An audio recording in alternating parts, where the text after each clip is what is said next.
Yo, so guys, welcome back to another video. This is another baseball reaction, and this one is a new day in Dodger Town, how the Dodgers became a professional powerhouse. And I don't know, I'm not even going to ramble a lot, I'm just going to get into this, but I assume this is how they sort of got into the sort of, how they built up their sort of, well, how their history went, how they, what's the word, how they built up their franchise, I guess you could say, and how they became one of the most well-known teams because of the championships they won, the playoffs they won, all these kinds of things. And I mean, yeah, I'm new to this channel. I'm just new to these kinds of videos with baseball, to be honest. And it's been a long time coming, really, because I did a return baseball video recently, but I want to get back into more of these reactions. And again, nothing better than these kinds of videos. I do really enjoy these sort of style of videos, the sort of context and all this different stuff. But yeah, let's get into this one. Hopefully you guys are going to enjoy. Quick shout out to my Instagram and my Twitter, links in the description for those. But let's get into this one.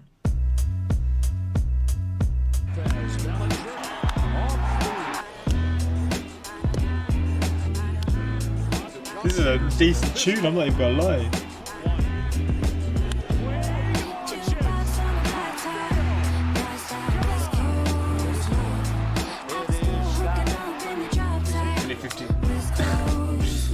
Seventh consecutive division title for the Dodgers. See, that is ridiculous. Since 2013, the Los Angeles Dodgers have become one of the biggest winners in all of sports. They're a sizable force to be reckoned with and, more importantly, a consistent one. 7 straight years as champions of the NL West, along with 2 National League pennants, is one sure way to turn some heads. What makes them even more interesting is how they've been able to build such a consistently successful franchise, through methods they've very nearly perfected. I think a lot of what makes this organization so interesting is especially relevant today, given the current public perception of ownership in Major League Baseball. Today, we're going to examine how the Dodgers became a professional powerhouse, and how other Major League teams should be paying close attention. So is it to do with how they're ran from like top to bottom, like the owners and like the, I don't know the specific job terms, but like in like soccer it's like the director and just all these different things. The people who decide the sort of the plans for the team, and they make this sort of trade decisions and all this different stuff. If that's the case, then this is going to be interesting, because when there's sort of franchises or when there's clubs or whatever sport you want to say, with people who genuinely know what they're doing in charge, they can just sort of come out of nowhere and just go off. And like you see it in a lot of sports. Again, I always refer to soccer, but there's a lot of soccer teams that aren't necessarily well known, or they weren't a few years back, and they have just the right people in charge at the right time. And they just go off. They've just become one of the better teams, and they compete for certain things. And I guess with baseball, it's the same kind of sort of situation. If it is to do with the people in charge, we're going to see that. We have to start by going back to 2004.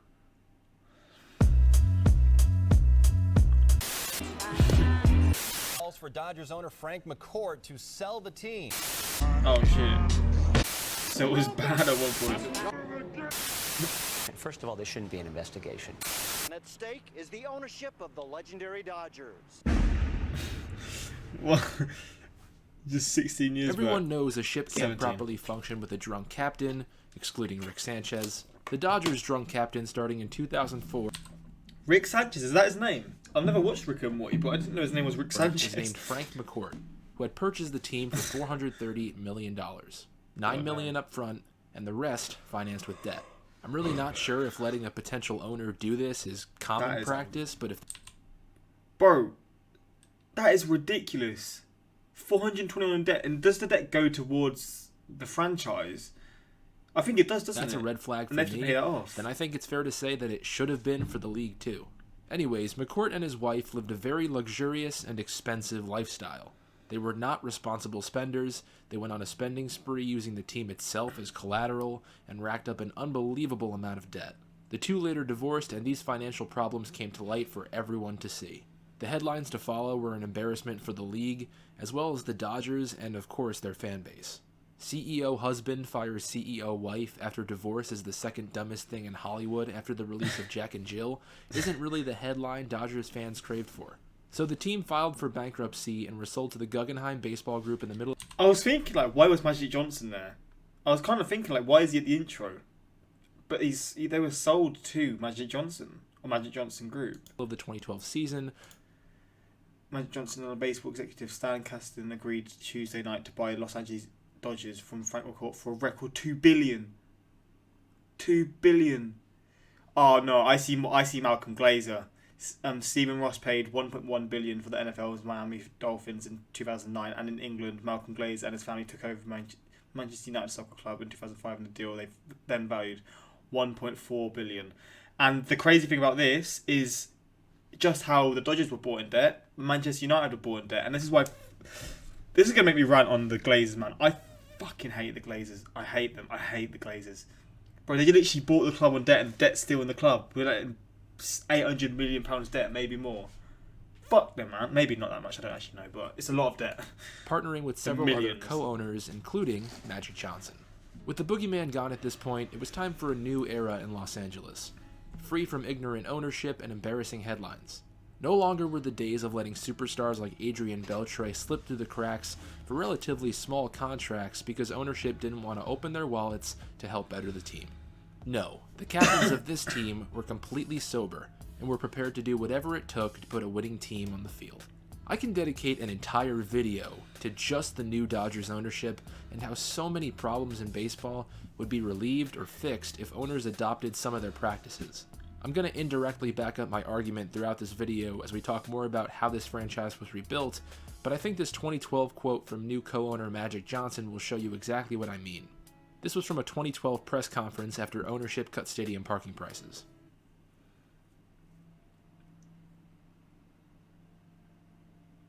We're not here to gouge the fans just because we paid a nice sum for the franchise. We're going to pour money into the team and the fan experience. We're here to win. We don't want the fans to think just because we wrote a big check we're going to stop now. We're out here to win, and we want to win for the fans. I don't want that question like now we're short on money or something. That's not the case. I want everybody to understand I came here to win. It's a new day in Dodger Town here. Of course, it's just a commonly used PR tactic for owners to say these kinds of things. If Bob Nutting can say it, it's really not that interesting. But what differentiates the average owner and those of the Dodgers are that they then chose to put their money and their strategic initiative where their mouth was. The opening day payroll for the 2012 Dodgers under Frank McCourt was around $95 million. The opening day payroll for the 2013 Dodgers under new ownership was over $216 million. It's more than double. Ownership didn't even... Bruh, and that's within a year. Bro, talk about putting your money where your mouth is. That's like a show of ambition, and that's one of those things that's going to make the fans just love you instantly. And I feel like the good thing about this is Magic Johnson, he knows sport. Like, again, with him, with like the previous owner, he probably just sort of put his money in to try and make his profits. But he sort of understands sort of the view from the players, and he understands the importance of paying your players, like keeping them happy, because he's been in that situation himself as a player. So I mean, having like a legendary sportsman as like your owner is something that can only work, like not only work well, maybe, but it's definitely going to be a more positive thing than just a random guy looking to make a couple bucks here and there kind of thing. Wait for the off-season to get started to throw some green at the show team. of power kind of thing. 2 months after they took over, they re-signed All-Star Andre Ethier to a 5-year extension, and then only a few weeks later signed international talent Yasiel Puig to a 7-year contract. By the time August rolled around, I guess they got bored, so they decided to screw around and completed the largest trade in franchise history, acquiring Josh Beckett, Adrian Gonzalez, and Carl Crawford from the Boston Red Sox, while taking on almost $250 million in salary in the process. These moves didn't net them a playoff berth in 2012, but if you were a Dodger fan at this point, you were pretty excited to see what would come in the offseason heading into 2013. Looking back now, that first offseason under new ownership was a success in terms of player acquisition, but even more importantly, setting the tone for the future of the franchise. Not only did they give Zach Greinke the largest contract for a starting pitcher in history at this point, but they also acquired guys like Hyun-Jin Ryu, J.P. Howell, and Skip Schumacher, who would each go on to have really solid 2013 seasons. As of today, though, it's unconfirmed whether or not they wanted to one-up the Angels after they signed Jason Vargas that same winter. This financial powerhouse would continue to spend money over the years, even dethroning the New York Yankees in 2014 as the team with the highest payroll for the first time since '98. We could talk about money forever, but if you were to look at the projected 2020 Dodgers, a large majority of their starting players are guys who were either signed to minor league deals or guys that were drafted by the Dodgers and developed in the minor leagues of that same organization. Okay. So now, we have to talk about the most interesting aspect of the new and improved Los Angeles Dodgers: player development. Most people who watch sports know exactly how the draft is structured, giving lesser off teams a better chance at a brighter future by letting them draft players first. That's not even mentioning the newer treats given to low-revenue baseball teams like competitive balance picks. Being as consistently successful as the Dodgers have been has meant that they've drafted no earlier than the 18th pick since their dominant run started. Even still, they've had a top 5 farm system for the past half-decade, and were ranked 3rd best heading into 2020. The system was made so that this kind of dominance couldn't thrive, or at least thrive consistently, but the Dodgers have found a way to do nearly everything right when it comes to constructing a baseball team. The next good chunk of this video is pulled out of an incredible article by Kyle Glaser from Baseball America, who wrote about the Dodgers and the complex science that is player development. The team's main resource and advantage is money. It allows for the proper funding up and down, from hiring the best coaches and trainers, to constructing the best facilities, to providing the best player nutrition, and without that, or at least without the willingness to spend, it would be nearly impossible to replicate this machine. Baseball player development is a step-by-step process.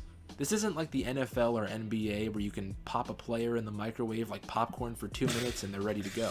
MLB players are like actual corn that require tender love and care as you help them grow in the farm system.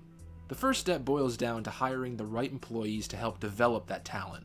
The Dodgers are one of only 2 major league teams to rank in the top 7 for number of scouts, both professional and amateur, and for the number of employees in player development, positions coaches, analysts, and such. So they really care about like the younger players are finding sort of like the next style, the hidden gems and all that kind of stuff. That's interesting to me. That's interesting for sure, because I didn't actually know like scouts were a thing for American sports teams, because I always just thought the players would come through the drafts and stuff, but I assume not. But that's interesting for sure. That is very, very. It just shows that they have that effort for the younger generation, not just for the sort of the pack. I'm looking for a saying. I always look for the saying, and that I can never find. Like they're not looking for the already made star. They're looking for the star to uncover. They're looking for the youngster that they can now bring through and nurture and make like a star themselves, kind of thing. I feel like that kind of makes sense. They're not Once looking they for the hire full the right package people, straight away. those people are themselves Makes developed and trained properly to fit into the organization. The Dodgers heavily analyze the employees they're going to hire to heavily analyze future employees, to a much greater extent than most, if not all, franchises. This organization takes its process very seriously, and they understand that it takes an investment of not only capital, but time in order to generate this kind of consistent success in a sport that really doesn't see it very often. Now, acquiring the actual players begins with scouting, and the Dodgers scouting department has taken an interesting approach when scouting out position players. They don't look for power-hitting behemoths, but above all else, focus on plate discipline and contact ability, believing that power is a tool that a hitter can develop later on. Put it to you this way: is it easier to teach someone to hit a baseball or to hit a baseball hard? Okay, that didn't really make sense, but you know what I'm trying to say. Homegrown stars like Cody Bellinger and Corey Seager were drafted being known as more contact-driven hitters. That is literally me whenever I explain something. It's like, okay, what I'm saying, I don't know if it makes sense, but you know what I'm trying to say. That's literally all I ever say. I need to save that clip, I'm not going to lie. As they were climbing the ranks through the organization, developed a power stroke to go along with their existing skills. It seems like this kind of approach is paying off. These high-contact guys have much higher talent floors, and if they find their power stroke, even higher ceilings than a lot of power prospects. Now that they've actually brought this young talent into the organization, the real fun begins. Once a Dodger draftee joins their minor league system, they're in for a relatively rich minor league experience. The team's minor league ballparks at all levels have been built within the last 25 years and rank high amongst their competitors in terms of quality. Starting in 2020, the plan was to send traveling chefs with most of their minor league affiliates, and the teams that didn't get one would even be catered food from high-end providers like Whole Foods. This goes an unbelievably long way when training and developing athletes. Combine that rare high-quality nutrition with some of the best trainers and medical staff on the market, hand in hand with some of the best facilities available, and you have yourself a breeding ground for successful baseball players at the professional level. The transition from one level of the organization to the next is also something the Dodgers do exceptionally well. In his article, Glaser writes, "Communication, information synchronization, and player individualization have become hallmarks of the Dodgers organization.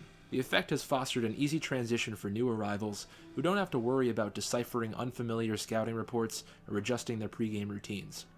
They can just go out and play. This is absolutely huge for young players adjusting to new surroundings. The very act of picking up your belongings and heading to the next stop in your journey to the big leagues isn't as easy as you might think. Reading a transaction note that a player was promoted to a higher level of the organization isn't much of an insight into the actual process. Things like using the same scouting reports from level to level and not requiring that players change their pregame routines is something that's so great for minor league development in my opinion. I think all major league teams should do things like this across the board. There is one last quick thing the organization excels at that's extremely important in a team game. You can have the most money, the most nutritious foods, the best staff, and the nicest facilities, but if you don't establish a positive culture in the workplace, then you just have a soulless assembly line. Soulless assembly lines do not produce consistent winners. Walker Buehler has talked about how he saw his minor league coaches. He called them egoless, people just trying to help him and his teammates evolve as players, and how that kind of positive reinforcement is key for young athletes. He made comparisons to high school and college coaches who sometimes try and put their personal stamp on you as a player, and how that's much less productive than when players and coaches are pulling on the same rope and always on the same page. This goes back again to hiring the right people, the right coaches, the right staff, who know how to connect with players and help develop them.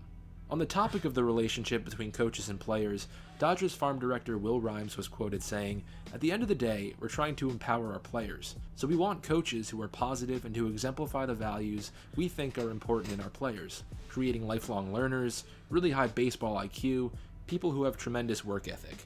That's the environment we want our players to be in." Well, that kind of environment helped put a team on the field in 2019 that was easily one of the greatest they've had since they moved out of Brooklyn in '57. And it's going to put great Dodger teams on the field for years to come. Now that we've talked a lot about the new Los Angeles Dodgers, can we directly compare them to their old counterparts?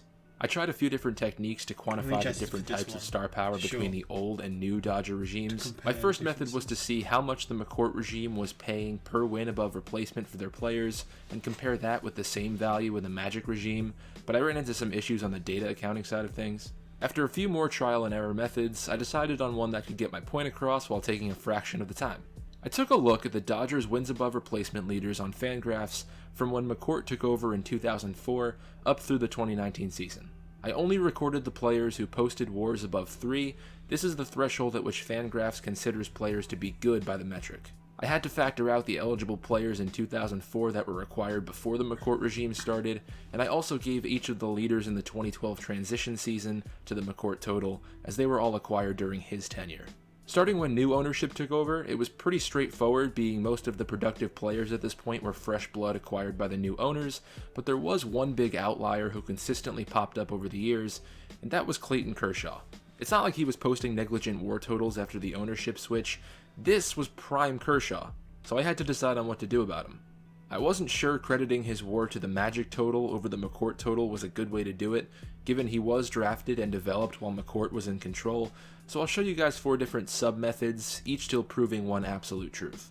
So with the minimal necessary adjustments, while granting Kershaw's WAR totals by season to whoever was controlling the team at the time, the McCourt regime had good players that accumulated 173.6 wins above replacement. And that's in 8 years. This is in 6. There's levels to that.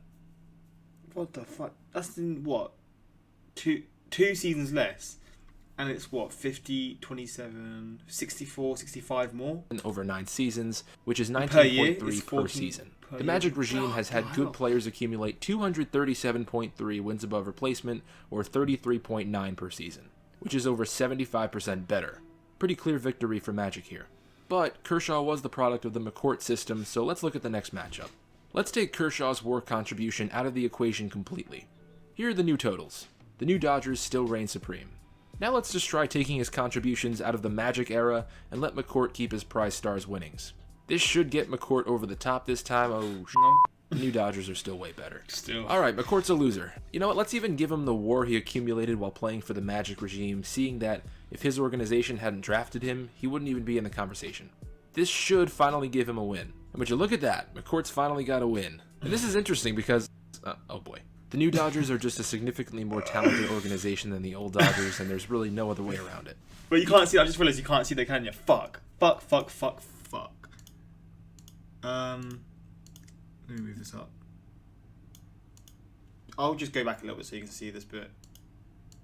I apologize for that. Contribution out of the equation completely. It accumulated 173.6 So this is the normal one, just so you can sort of see the comparison. You can pause it here just so you can see yourself. wins above replacement. Clear victory for Magic here. Reign supreme. This is without the key player, and it's still, you can see. So yeah, they both have it without, and then he doesn't allow him to have it under Magic Johnson, but under McCourt he allows it. He adds it, and then he ends up adding McCourt's time with Johnson, I'm pretty sure, for his one as well. He just adds it to theirs, and they have more, but the fucking the what's this? What do you call it? The per year is still lower because they've obviously played 2 less seasons. I hope that's all that's needed to see. That's funny though. I'm not gonna lie. That made me laugh. I had to go back. I had to show that. All right. Hopefully you appreciate that. Just so that's probably like an important thing to see for this video.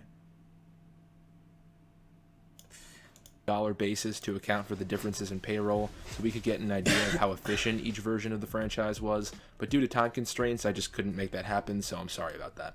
Now that we've went in depth into the machine that is the Los Angeles Dodgers organization, let's sum up what makes them such a force to be reckoned with. They have an incredibly talented roster at the major league level, one of the best if not the best on paper. If for whatever reason someone needs to be replaced, they have an incredibly talented and depth-filled minor league system that can fill in at the major league level, and have talented minor league replacements to fill in for the fill-ins. Their scouting and player development are so good that they can then continue to find talent to fill that minor league system as players move off the assembly line to the majors. And their owners are still willing to spend money to acquire major league ready talent, and have such a deep farm system that they can make big trades with these prospects to acquire major league talent as well. This system leaves nothing up to chance and does everything it can to cover its bases and grants the best possible chance that it can put a winning product on the field at any point in time. That's what an organization should do, and it's what all teams should be doing, even those that don't have the financials that the Dodgers do, or in some cases just the will to finance this kind of operation. This new regime has done basically every single thing but win a World Series at this point. Even still, I think Dodger fans should expect a ring sooner rather than later. Thank you very much for watching. If you This is a good video. If you enjoyed the video at any point, please hit the like button and subscribe to the channel for more sports content as we all try and cope with the craziness that is Major League Baseball right now. Thank you again, and I'll talk to y'all soon. Shout out to guest.